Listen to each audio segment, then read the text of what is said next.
Alamin muna natin ang sitwasyon ng trapiko sa North Luzon Expressway o NLEX. May report si JM Pineda. JM?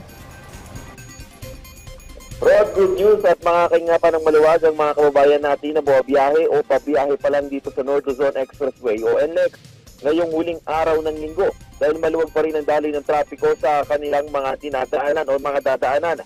Sa Balintawak Toll Plaza, tuloy-tuloy pa rin ang andar ng mga sasakyan pero nagkakaroon lang ng pag-iipon ng kotse sa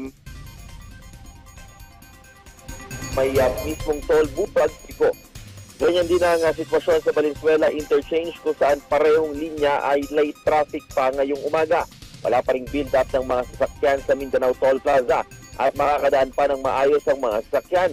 Banda naman sa may Bulacan ay tuloy-tuloy pa rin ang daloy ng mga sasakyan, partikular na dito sa may Kawayan Interchange.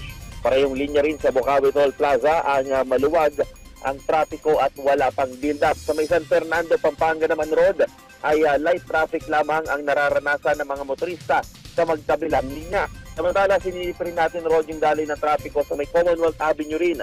At sa ngayon nga ay may kaunting build-up ng mga sasakyan sa may Pilcoa patungo sa may Elliptical Road o yung southbound. Pero bago mag-Pilcoa ay maluwag-luwag pa rin naman ang daloy ng mga sasakyan dahil may nakalagay na rin ng zipper lane dito. Sa kabilang linya naman, yung mga papuntang Fairview, Batasan area at Litex ay light to moderate ang nararanasan na trapiko. Yan muna ang latest. Balik sa Rod. Maraming salamat, JM Pineda.